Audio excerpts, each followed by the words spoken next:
नेपाल सरकार कार्यविभाजन तेस्रो संशोधन नियमावली 2082 स्वीकृत गर्ने निर्णय भएको छ, जसमा प्रधानमन्त्री कार्यालय मातहत रहेका राजस्व अनुसन्धान विभाग र सम्पत्ति शुद्धिकरण अनुसन्धान विभागलाई अर्थ मन्त्रालयको कार्यक्षेत्रमा र राष्ट्रिय अनुसन्धान विभागलाई गृह मन्त्रालयको कार्यक्षेत्रमा सारिएको छ।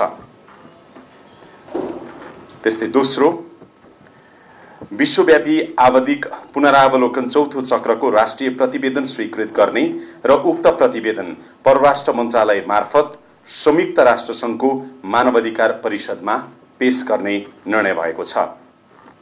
3. संयुक्त राज्य अमेरिकामा आयोजना हुने विश्व बैंक समूह र अन्तर्राष्ट्रिय मुद्रा कोषको संयुक्त वार्षिक बैठकमा भाग लिन अर्थमन्त्री र अर्थ मन्त्रालयका सचिवको भ्रमण स्वीकृत गर्ने निर्णय भएको छ। 4. सुदूरपश्चिम नेपालमा वन तथा पर्वतीय पारिस्थितिक प्रणाली पुनर्स्थापना परियोजनाको कार्यान्वयनको लागि विश्व वातावरण सुविधाबाट संयुक्त राष्ट्रसङ्घीय खाद्य तथा कृषि संगठन मार्फत प्राप्त हुने 22,42,483 अमेरिकी डलर बराबरको अनुदान सहायता स्वीकार गर्ने निर्णय भएको छ। मध्य नेपालमा 5 नम्बर निर्णय, मध्य नेपालमा धानमा आधारित खेती तथा खाद्य प्रणालीको जलवायु उत्थानशील रूपान्तरण परियोजनाको लागि विश्व वातावरण सुविधाबाट संयुक्त राष्ट्र संघीय खाद्य तथा कृषि संगठन मार्फत प्राप्त हुने 87,870 अमेरिकी डलर बराबरको अनुदान सहायता स्वीकार गर्ने निर्णय भएको छ। 6. स्थानीय जलवायु अनुकूलनशील जीवनयापन सुविधा कार्यक्रम कार्यान्वयनको लागि संयुक्त राष्ट्रसङ्घीय पुँजी विकास कोषबाट प्राप्त हुने 41,90,000 अमेरिकी डलर बराबरको अनुदान सहायता स्वीकार गर्ने निर्णय भएको छ। 7.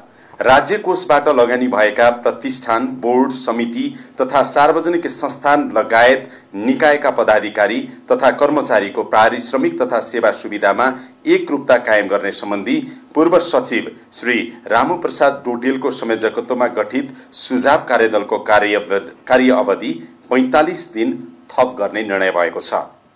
8. अर्को व्यवस्था नभएसम्मको लागि नेपाल बीमा प्राधिकरणको रिक्त सञ्चालक समितिको अध्यक्ष भई कामकाज गर्ने गरी आन्तरिक राजस्व विभागका उपमहानिर्देशक श्री जनकराज शर्मालाई जिम्मेवारी तोक्ने निर्णय भएको छ। 9.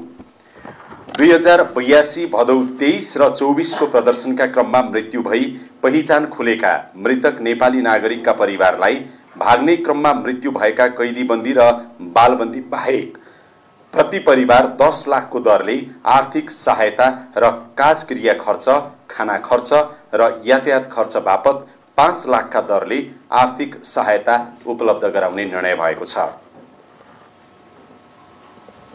10.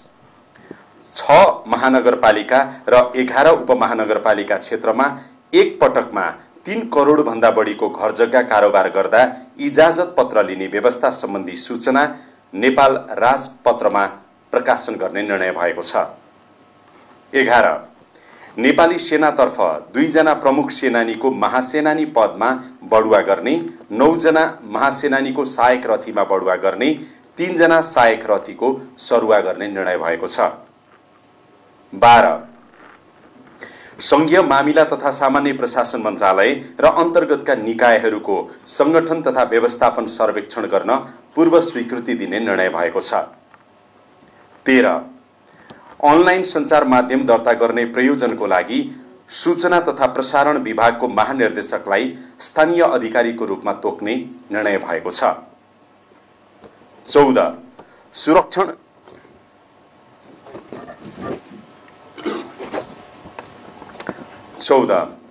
सुरक्षण मुद्रण सम्बन्धी नियमावली 2082 स्वीकृत गर्ने निर्णय भएको छ। 15.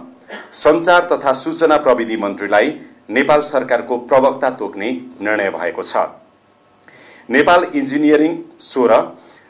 इन्जिनियरिङ सेवा समूहीकरण क्लस्टरतर्फको राजपत्राङ्कित विशिष्ट श्रेणीको सचिव पदमा सहसचिव श्री चिरञ्जीवी चटौतलाई बढुवा गर्ने निर्णय भएको छ। यो प्राविधिक तर्फ। 17 नेपाल प्रशासन सेवा समूहीकरण क्लस्टरतर्फको राजपत्राङ्कित विशिष्ट श्रेणीको सचिव पदमा सहसचिव श्री कृष्ण प्रसाद काप्रीलाई बढुवा गर्ने निर्णय भएको छ।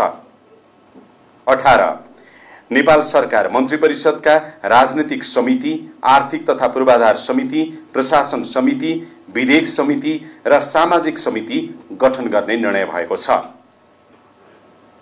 19 नेपाल विविध सेवा राजपत्राङ्कित प्रथम श्रेणी सूचना प्रविधि सहसचिवहरू डाक्टर राम गोविन्द अर्याल र श्री रमेश शर्मा पौडेलको राजीनामा स्वीकृत गर्ने निर्णय भएको छ। यसरी हिजोको मन्त्री परिषद निर्णयले 19वटा निर्णय भएको कुरा म सबै पत्रकार साथीहरूलाई अनुरोध गर्दछु। धेरै धेरै धन्यवाद। नमस्कार। हस्, थ्याङ्क यू भेरी मच। यो प्रेस ब्रिफिङ मात्रै हो। त्यसै